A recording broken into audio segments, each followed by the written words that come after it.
Hi, this is Lori at the Country Crapper, and I am going to show you how to do some ink smooshing like I've done on this card right here. There's lots of ways that you can do it. I'm just going to show you one example today.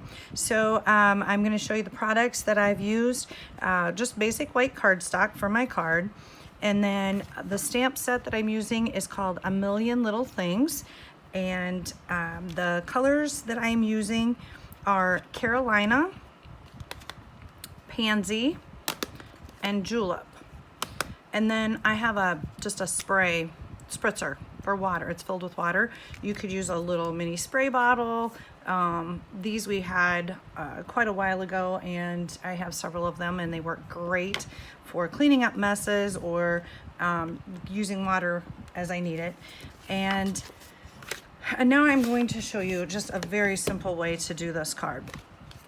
So if you can see, I did this so that I have blue and then purple and then green. It's kind of so that you have the blue up here like the sky, the purple in the middle, so I don't really have to color in that flower because there's purple already there, and then green for the grass. So I planned that out specifically for this stamp set.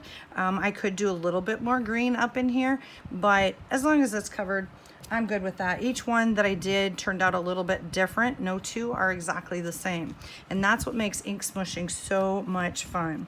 So I'm going to start with, because purple is my favorite color, of course you could see that there's a lot of purple on here. So I'm gonna start with the purple. I have a media mat from Close to My Heart. And if you do not have a mat to cover your workspace, you could use like a plastic sleeve, like the plastic that your papers come in, or just something that is easy to wipe up, kind of slippery, not anything like saran wrap or anything like that. I think that bunches up just a little bit too much. You could use it if you tape it down on the sides so it doesn't get too bunched up, but if it does, then you're gonna have a totally different look on your paper.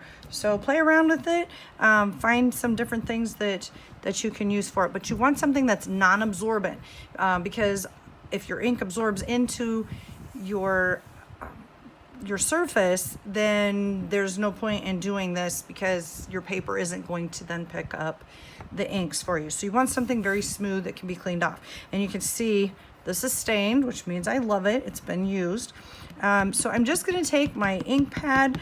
I use the large ones. I've got some friends that like the little cubes. Whatever inks that you have, you can do this with. So I'm just gonna stamp that, stamp that a little bit, and then I'm going to put some green. Let me take this piece of tape off. I'm going to put some green down below. I am going over the purple just a little bit, and that's okay. It'll give it a little bit more color there. You can have a line in between, and then as you spray your water, it will bring it in together. And so that's also okay to do that. And then I'm gonna put blue up at the top. So where these, whoops, I'm gonna have blue everywhere now. Where these cross over, you are going to get a little bit of blending of colors in there, and who knows what we'll come up with. So now the magic happens. You take your spritzer, your water bottle, whatever you have, and you're going to see the difference right away. You're going to spray this. You can see where now that is nice and wet. So if I had a line there, I would spray at an angle to kind of push the inks together so that I don't get a crease. And then now I'm gonna have some fun with my paper. So I've got a piece of plain white cardstock, and I have this spread out enough that it should give me this same look that I want here for the most part. So I am just going to put mine down right in the middle and kind of smush it. And then I'm going to pull this up, and there it is. And I'll have some different, like some ink that kind of runs, and that's okay. This, I don't have a whole lot over here, so I might want to go back in and just dab and pick up a little bit more. And as you can see, it's picking up it's picking up some of the color that I want. So here is my blue, my purple, and my green that I was looking for. This looks a little bit drier. I might have wanted to spray a little bit more water on there, but it's gonna, again, give it a different look. Each one is going to be different. So now I'm gonna let this sit probably for a couple of hours to make sure that it's completely dry. A good friend of mine, Candy at Sugar Cards, actually taught me this technique and gave me the tips of the lines in between, so I have to give her some credit there. She also stated that if your card begins to warp up, all you do is turn it over, spritz a little bit of water on the back, it'll even it out. The other thing that you can do, you know, when paper gets wet, it warps. You can also run it through your embossing machine in between two plates. You just want to make sure that there's not a lot of lines cut into your plates, because you'll get lines on your card then as well. But this is going to dry pretty cool. I think it's going to be fairly light on the blue, and I would really like a little bit more blue up there, and I still have some here. So I'm just going to go back in and add some more blue on there. And if I get a lot of extra on there, I can just tap that down, or I have a dark spot. So I'm gonna let that dry. Candy also said, and I wasn't thinking about this, and I was wiping this up every single time, and she said, get some scrap paper out, use up that ink. So I'm gonna take a piece of scrap paper. There's still a lot of ink on here, and I could, whoops, sorry, I just bumped my stand. I can even spray it just a little bit more to pick up some of that ink that's already starting to dry. And now I'm just gonna take, and I'm gonna move this around a little bit. I'm gonna randomly just push down on there. Who knows what this is gonna look like? And it's picking up just all the extra ink that's on here, and I can go over it.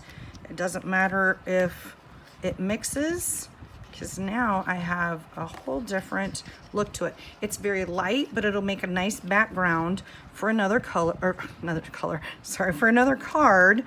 And I've used up the ink. I'm not wasting it. So I'll let this one dry as well, and I can make another card then. And then you do want to make sure that you dry off your surface before you work on anything else that you're going to do. So I basically wanted to show you the ink smooshing, but I'm going to show you a card that I made, the inside and the outside. So I showed you this at the beginning. I did sponge the edges with a little bit of a mix of black and purple, because I wanted the black muted a little bit, but I wanted the purple on there. So it does look more black than purple, but that's okay. And then I stamped "There Are Always Flowers for Those Who Want to See Them," Henry Matisse. I did not color the flower in. I don't think it needs to be colored in. If you're a person that's like, but that stem should not be purple, it should be green, by all means get a watercolor pencil or a marker and color that in if you want to. But I like the simplicity of this. I was also looking for what embellishments am I going to put on here. I really want the technique to stand out more than anything on my card, because that is what makes this card so pretty. And so I decided I need a little bit of bling on there, so I put 2 little rhinestones on the side. One of the things I have been doing is I have been decorating the inside of the cards, trying to decorate them on the inside as much as I do on the outside. So I was trying to figure out, what do I want to do on the inside? Well, on this card, again, we have this flower. So I took a light gray linen colored ink pad, and I stamped the flower several times on the inside. It's very, very light. You can hardly see it. And then I thought, well, that just wasn't enough. There's color on here. I want some color on the inside. So I used each one of these 3 stamps. I did one in Carolina, I did one in Julep, and I did one in Pansy. And I randomly inked it up, and then I stamped "Friendship isn't one big thing, it's a million little things."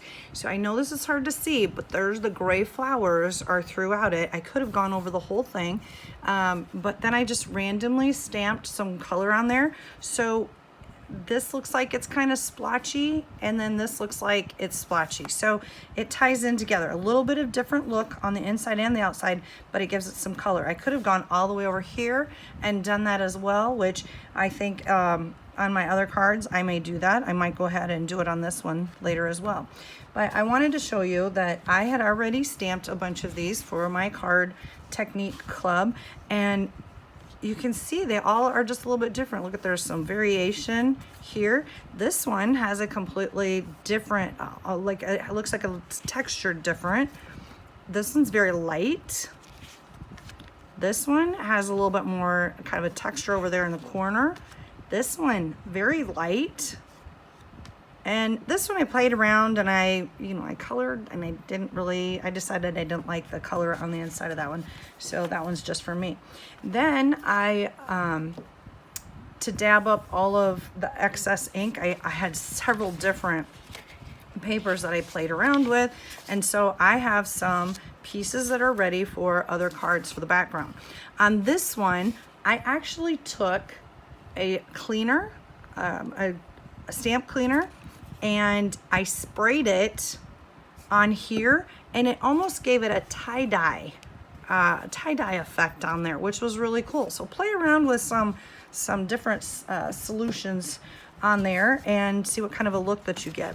And then these were my, pick up the, well, this was my mistake. You could clearly see the lines of the ink pad, and I didn't care for that, but when I do something, I can put it over the top of this and you'll never see that. This one was very, the paper really absorbed it, so I played around with some different papers as well. This one, again, I can see the edges, so now I try to be really careful so that I don't press down on the edges so much, and it's got just a different look there. This one, I picked up the pansy, and then honestly, I have no idea what color I used, but I ended up painting over the top of that with a different color. And then this one I was just kind of playing around with. I smushed it, and then I took a paintbrush and I swiped across that and kind of gave it a little bit of a different texture. And then I played around with our June stamp of the month, and I stamped it on here. I did 2 of them. I'll cut these out later, but I don't even have to color in those flowers. Like it's already done. So that's pretty cool with the ink smooshing that you can get those different looks on there. So that is the ink smooshing technique. I'm not going to go all the way through making a card for time's sake for you at this point. So if you are interested in any of these products that I showed you today, you can go to my website at lorismith.closetomyheart.com, or you can check out my blog at thecountrycropper.blogspot.com. There's a direct link actually to Close to My Heart. And if you have any questions or comments, please follow me on there, and feel free to give me some constructive criticism or some ideas that I can learn from you to add to some of the techniques that I've shown you. I'm learning just at the same time as you are learning. I'm just trying to find some simple ways to show you. I know there's some more complex techniques out there, but I think you can take something that's very simple and make it very elegant at the same time. So that is all I have for you on this video. Thank you for watching, and have a good evening.